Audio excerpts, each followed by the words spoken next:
கருப்பட்டி coffee business. நம்ம அத ஸ்டார்ட் பண்ணலாமா? அது ஃபிரான்சைசி மாடல் வந்து நம்ம எடுக்கும்போது, அந்த ஃபிரான்சைசில இன்வெஸ்ட் பண்ணக்கூடிய அமௌண்ட் நமக்கு ரிட்டர்ன் கிடைக்குமா? கருப்பட்டி காஃபி அப்படின்னு இப்ப எல்லா பக்கம் ஃபேமஸா இருக்கு. அதுல நம்ம இன்வெஸ்ட் பண்ணுனா, அது புத்திசாலித்தனம் தானா? அல்லது நம்மளோட சொந்தமா ஒரு பிராண்ட கிரியேட் பண்ணி, நம்ம ஒரு காஃபி சென்டர் நம்ம ஸ்டார்ட் பண்றது பெட்டரா? இந்த 2க்கும் உண்டான வித்தியாசத்த தான் இந்த வீடியோல நம்ம பேசிட்டு இருக்கோம். அ ஜென்ரலா இப்ப கருப்பட்டி காஃபிங்கிறது ஒரே ஒரு நிறுவனம் மட்டும் இல்லைங்க. வெவ்வேறு நிறுவனம் அந்த கருப்பட்டி காஃபிங்கிற பேர்ல அவங்களோட பிரான்சைஸிய ஆஃபர் பண்றாங்க.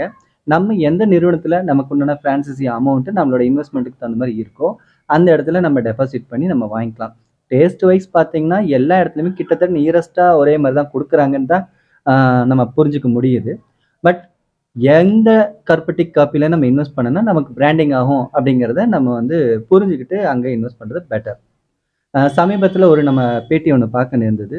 ஒரு குறிப்பிட்ட கருப்பட்ட காப்பி பிரான்சைசி கொடுக்கக்கூடிய நிறுவனம், கிட்டத்தட்ட 200 பிரான்ச் வந்து அதாவது பிரான்சைஸ் குடுத்துருக்காங்க. தமிழ்நாடு மட்டும் இல்லாம தெலுங்கானா, சம்திங் கர்நாடகா வரைக்கும் அவங்களோட பிரான்சைஸி குடுத்துருக்காங்க.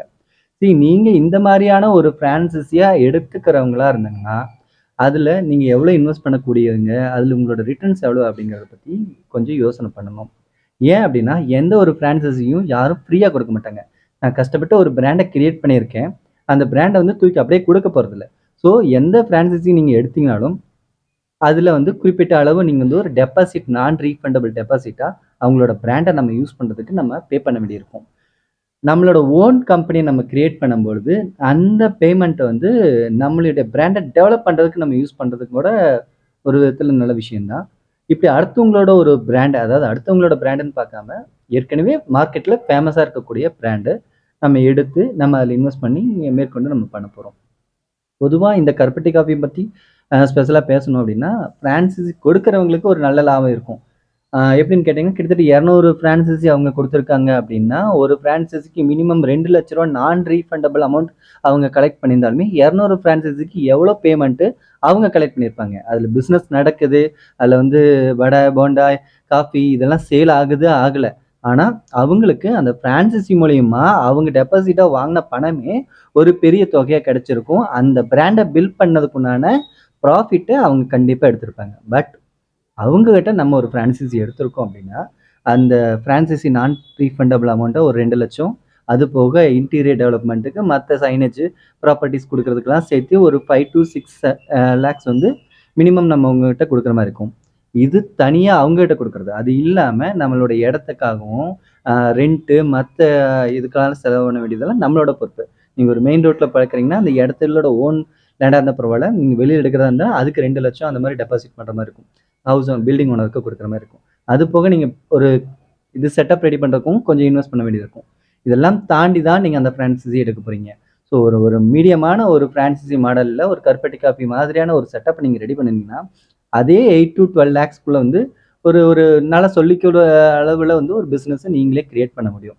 2க்கு உண்டான வித்தியாசம் என்னன்னு கேட்டீங்கன்னா, அவங்களோட ஒரு பிராண்ட் ஏற்கனவே செட் பண்ணி வச்சிருக்காங்க. நீங்க இனிமேல் தான் ஒரு பிராண்ட செட் பண்ண போறீங்க.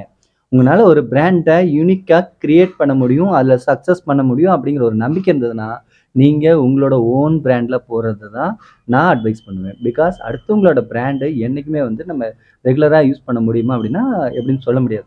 பட் ஆனா இது விதிவிலக்கு தான். இது எல்லா பிசினஸ்க்கும் பொருந்தும்னு சொல்ல முடியாது. ஏன்னா இப்ப நேச்சுரல்ஸ் இருக்கு, பிளாக் அண்ட் ஒயிட் இருக்கு. அப்புறம் இந்த டிடிடிசி கொரியர்லாம் நம்ம எடுத்து பண்றாங்க. இது மாரி நெறைய பிரான்சைசி மாடல்ஸ் இருக்கு.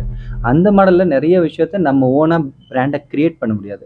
ஏற்கனவே கிரியேட் பண்ண பிராண்ட நம்ம யூஸ் பண்றது புத்திசாலித்தனம்.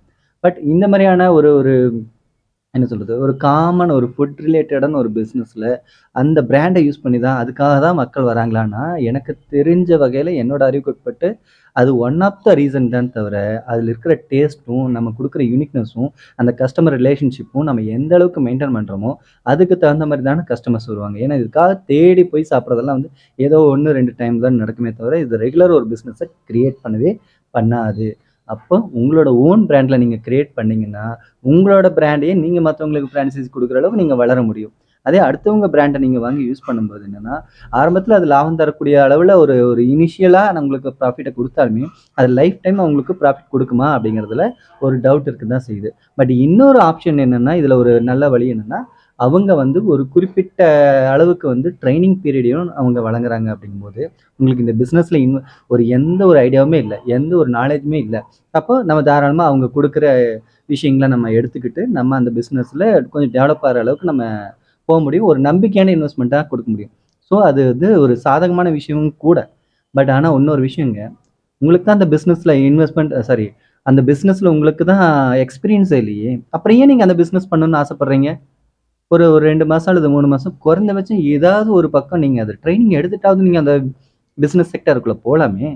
ஏன் அப்படி இந்த ஒரு விஷயத்த இது ஒரு லாஜிக்கா நெனச்சுட்டு நீங்க அத பண்ணணும்? இது எனக்கு தோணக்கூடிய கேள்வி தான். பட் உங்களோட விருப்பத்துக்கு தகுந்த மாரி நீங்க முடிவு எடுங்க. எந்த இன்வெஸ்ட்மென்ட்டுமே வந்து போட்ட உடனே ரிட்டர்ன்ஸ் குடுக்காது. நீங்க அதுக்கு கடினமா உழைக்க வேண்டியது இருக்கும். கஸ்டமர் கிட்ட தெளிவாவும் உங்களுடைய ப்ராடக்ட் நாலேட்ஜையும் செலுத்த வேண்டியதுக்குண்டான எல்லா வேலையும் நீங்க செய்யணும். தரமான வேலைய, தரமான குவாலிட்டியும் குடுக்கணும். நியாயமான பிரைஸ் ஃபிக்ஸ் பண்ணணும். இதெல்லாம் தாண்டி மார்க்கெட்டிங்ல நீங்க ஜெயிக்கணும். மார்க்கெட்டிங் விளம்பரத்துல நீங்க ஜெயிச்சீங்கன்னா மட்டும் தான், உங்க பிராண்ட, உங்க ப்ராடக்ட்ட மக்கள் வந்து ரெகுலரா கன்சியூம் பண்ண ஆரம்பிப்பாங்க. மத்தபடி கருப்பட்டி காஃபியா இருந்தாலும் சரி, வேற எந்த பிசினஸ் பண்ணாலும் சரி, உங்களோட உழைப்புல தான் உங்களோட உயர்வு இருக்கும். எதுவா இருந்தாலும் 1 முறை, 2 முறை யோசனை பண்ணி நீங்க அத செய்யுங்க. தொழில் சார்ந்த தகவல்கள், தொழில் சார்ந்த விஷயங்கள நம்ம தொழில்களம் சேனல்ல நெறைய பேசிட்டு இருக்கோம். உங்களுக்கு ஏதாவது ஒரு விஷயம் தெரிஞ்சுக்கணும், அல்லது இத மாத்திக்கணும் அப்படின்னு எங்களுக்கு ஆலோசனை சொல்றதா இருந்தாலுமே, நம்ம சேனல்ல கமெண்ட் பண்ணுங்க. உங்களுக்கு உண்டான தகவல்கள தேடி திரட்டி நாங்க தருகிறோம். நல்லதையும், கெட்டதையும் பேசுவோம், பழகுவோம். Thank you.